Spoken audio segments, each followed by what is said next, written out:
Chapter 2. Therefore we ought to give the more earnest heed to the things which we have heard, lest at any time we should let them slip. For if the word spoken by angels was steadfast, and every transgression and disobedience received a just recompense of reward, how shall we escape if we neglect so great salvation, which at the first began to be spoken by the Lord, and was confirmed unto us by them that heard him? God also bearing them witness, both with signs and wonders, and with divers miracles, and gifts of the Holy Ghost, according to his own will. For unto the angels hath he not put in subjection the world to come, whereof we speak. But one in a certain place testified, saying, What is man, that thou art mindful of him? Or the Son of man, that thou visitest him? Thou madest him a little lower than the angels. Thou crownedst him with glory and honor, and didst set him over the works of thy hands. Thou hast put all things in subjection under his feet.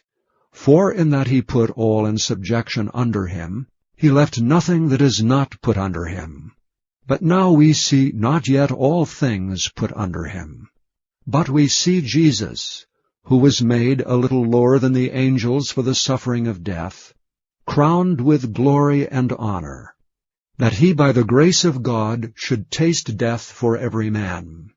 For it became him for whom are all things, and by whom are all things, in bringing many sons unto glory, to make the captain of their salvation perfect through sufferings. For both he that sanctifieth, and they who are sanctified, are all of one. For which cause he is not ashamed to call them brethren, saying, I will declare in thy name unto my brethren, in the midst of the church will I sing praise unto thee. And again, I will put my trust in him. And again, behold, I and the children which God hath given me. Forasmuch then as the children are partakers of flesh and blood, he also himself likewise took part of the same, that through death he might destroy him that had the power of death, that is, the devil, and deliver them who through fear of death were all their lifetime subject to bondage.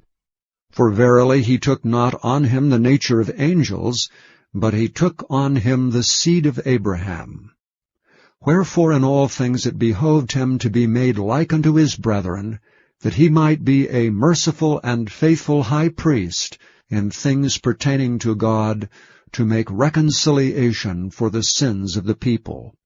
For in that he himself hath suffered being tempted, he is able to succor them that are tempted.